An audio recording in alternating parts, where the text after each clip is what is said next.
Hey fans and subscribers, this is your host Joe on the Gaming for Insight channel with another video of Quick Chat. The topic, upgrading your gaming handhelds with handheld DIY joystick mods. Joining me is Sadtiric. Sadtiric, welcome to Quick Chat.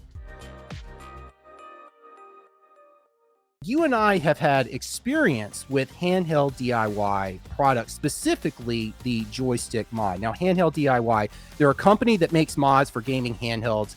They extend to the Steam Deck, the ROG Ally X, the Lenovo Legion Go, and even the Nintendo Switch. But a prominent and popular mod that handheld DIY makes that they have really made popular are their joystick mods. And that's what we're going to talk about.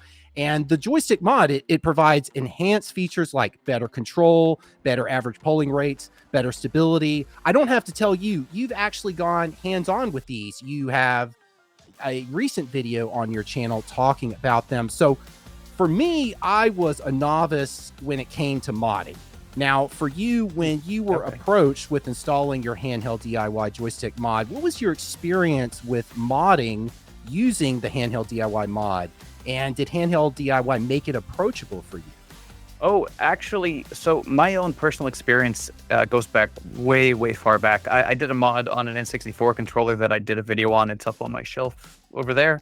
But I've been doing mods for a long time. I actually changed out the backplate on this as well. But yeah, the sticks were surprisingly easy. There's just a little ribbon cable and 3 screws. Just pop them in, pop them out. You're good. I just jumped in and calibrated it on the inside in desktop mode, jumped into terminal, put in like a half line of code, and we're good.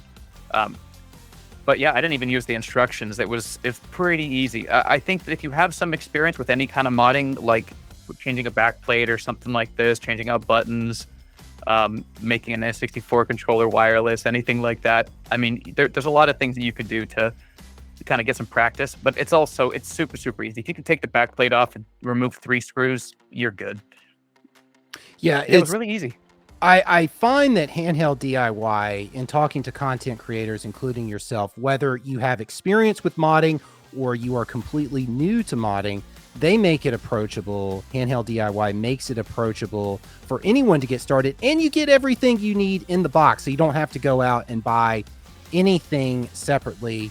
For me, I just realized the feel, the actual control in the game, whether it was playing Diablo 4, which is a top-down third-person perspective, or if it was Doom Eternal and having a more responsive first-person shooter experience, it was an immediate difference. You knew you were working with more superior joysticks in this case. Oh yeah.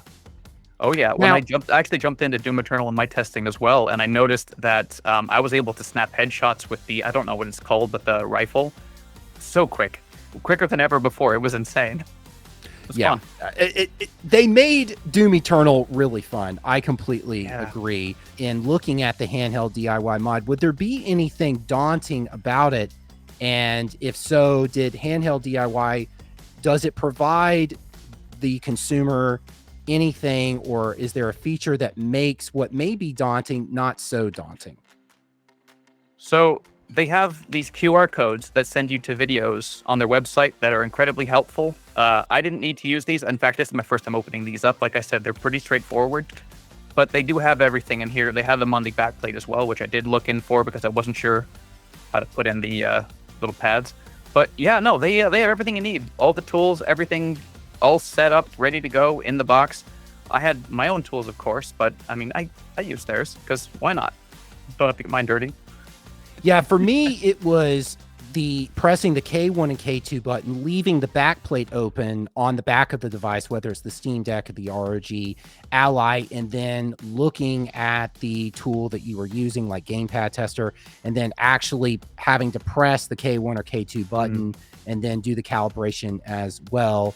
And you pointed to the videos. The videos do make it very approachable to do, and it's you do it once, you get the feel of it, so to speak, and you're comfortable doing it the next time. So for me, they with their content and their support and service and reaching out to me, they made it not so daunting, even though it may have appeared daunting to begin with. So as far as the handheld DIY joystick mod, are there multiple benefits that you would say you gained in going with the handheld joystick mod over the default joysticks, for example, that you were using on the Steam Deck or any other device? Yeah, I can say there are. They are capacitive, so you don't lose anything by putting them in. On the old Goalie Kit ones that I have for the regular LCD, you had to solder the wire. I don't like soldering, so I put that off for a really long time. But you don't have to solder anything on these. It's just already ready to go. You just drop them in. Um, that was a nice plus, not having to worry about that. The fact that it was so responsive right off the bat was a big reason why I did it. But the main reason I wanted these specifically was the longevity.